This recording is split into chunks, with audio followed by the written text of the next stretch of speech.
नमस्कार दोस्तों आज मैं बात करने वाला हूँ एक ऐसे मुद्दे पे जिसने न केवल ओडिशा बल्कि हमारा जो पूरा भारत देश है इसको झंझोर के रख दिया है।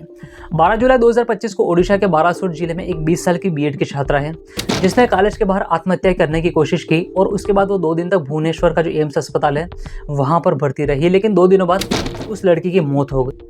12 जुलाई 2025 को जब ये घटना हुई तो इसके बाद न केवल शिक्षा संस्थान बल्कि यूँ कहें कि हमारे स्कूल और हमारा जो सिस्टम है इस पर काफ़ी सारे सवाल खड़े कर दिए हैं।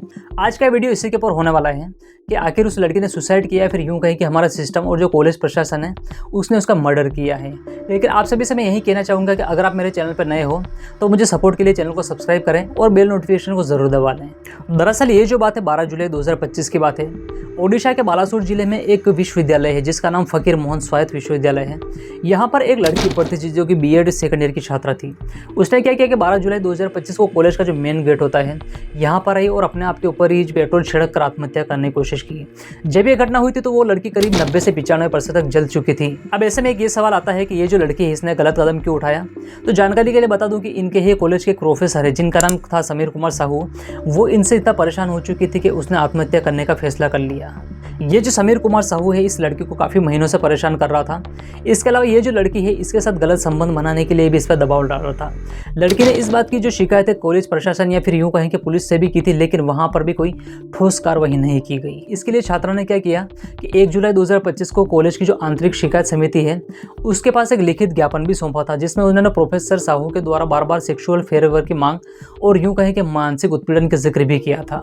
ये जो छात्रा ने पत्र लिखा था तो पत्र में उसने ये भी चेतावनी दी थी कि अगर कोई कार्रवाई नहीं की गई तो वो आत्मघाती कदम भी उठा सकती है। लेकिन इतना सब कुछ होने के बाद भी कॉलेज का प्रशासन है उसने इस मामले को गंभीरता से नहीं लिया है। लेकिन इसके अलावा जो वहाँ का प्रिंसिपल है दिलीप कुमार घोष, उसका तो ये कहना हो रहा है कि आपका जो कंप्लेन है ये वापस ले लो ताकि हमारे जो कॉलेज की इमेज है वो खराब ना हो। इस समय ज़रा सोच के देखिए आप, एक लड़की है जो कि बीएड की पढ़ाई कर रही है, वहाँ उसका जो प्रोफेसर है उस पर गलत निगाह डाल रहा है, यहाँ तक कि गलत काम करने के लिए दबाव भी बना रहा है। इस समय वो जो लड़की है प्रिंसिपल साहब के पास जाती है और अपनी शिकायत लिखती है, लेकिन प्रिंसिपल उनको डांटने की बजाय ये क्या करते हैं कि इस लड़की को ही बोलते हैं कि ये अपनी जो शिकायत है वे वापस ले ले ताकि जो कॉलेज की इमेज है वो बनी रहे। जब लड़की प्रिंसिपल उस सिस्टम के पास गई लेकिन वहाँ पर उसको किसी खास तरह की मदद नहीं मिली तो उसने क्या किया कि 12 जुलाई को अपने आप के ऊपर ही आग लगा ली। जानकारी के लिए बता दूं कि जब इस लड़की ने अपने आप के ऊपर आग लगाई थी तो ये पहले प्रिंसिपल के पास गई थी और वहाँ पर कम से कम 15 से 20 मिनट तक उनसे बात भी की और उसने ये भी बोला कि अब मैं और बर्दाश्त नहीं कर सकती। 12 जुलाई को जब इस छात्रा ने अपने आप पे आग लगाई थी तो उसके बाद क्या हुआ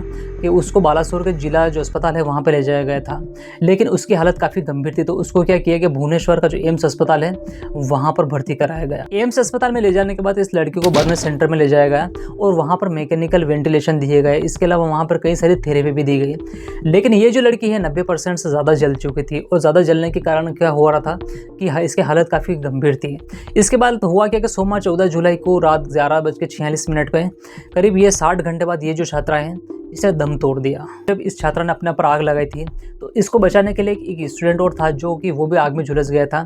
इसके बाद उसको भी जिला अस्पताल जो है वहाँ पर भर्ती कराया गया था। जब ये घटना हुई तो उसके बाद कॉलेज के जो प्रिंसिपल है दिलीप कुमार घोष उसको सस्पेंड कर दिया गया था। यहाँ तक कि ये जो समीर कुमार साहू है इनको भी ओडिशा पुलिस ने गिरफ्तार कर लिया था। लेकिन बाद में क्या हुआ कि लोग प्रोटेस्ट करने लगे और उसके बाद ये जो प्रिंसिपल है इनको भी गिरफ्तार कर लिया गया है। अब ये जो मामला हुआ है इसमें ओडिशा के मुख्यमंत्री मोहन चरण मांझी का ये कहना हो रहा है कि जो लोग इसमें गुनाहगार थे उनको कड़ी से कड़ी सजा मिलेगी। इसके अलावा पीड़िता का जो परिवार है उसको 20 लाख रुपए जो मुआवजा है वो भी देने की घोषणा की गई। एक बात और है कि हमारा जो भारत देश है यहाँ पर जब कोई केस हो जाता है तो पहले तो सिस्टम को एक्शन लेता नहीं, लेकिन बाद में सभी लोग तत्काल एक्शन लेते हैं और जैसे जैसे नई घटनाएं होती रहती है तो पुरानी घटना जो होती है उसको भुला दिया जाता है।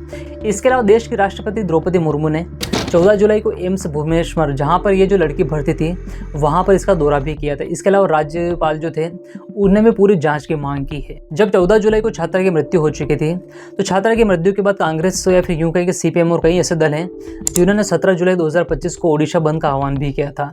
इसके अलावा कांग्रेस के राहुल गांधी का तो सीधा सीधा ये भी बोलना हो रहा है कि ये जो छात्रा मर गई है ये बीजेपी सिस्टम के द्वारा इसकी हत्या कर दी गई है। इसके अलावा छात्रा का जो पिता है उन्होंने बीबीसी हिंदी न्यूज़ जो है उनसे ये बोला है कि मेरी बेटी को आत्महत्या के लिए मजबूर किया गया था।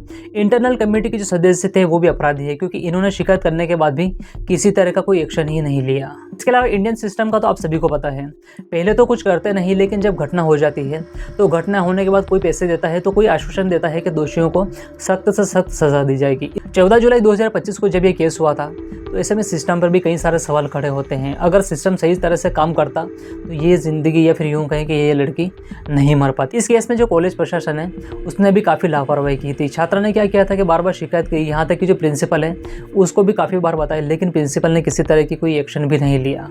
आप ये जो केस हुआ इसके बारे में क्या कहना चाहेंगे? क्या इस लड़की ने आत्महत्या की या फिर यूँ कहें कि इसे आत्महत्या के लिए मजबूर किया गया? अपनी राय कमेंट सेक्शन में ज़रूर बताना। बाकी इन्फॉर्मेटिव वीडियो के लिए चैनल को सब्सक्राइब ज़रूर करें।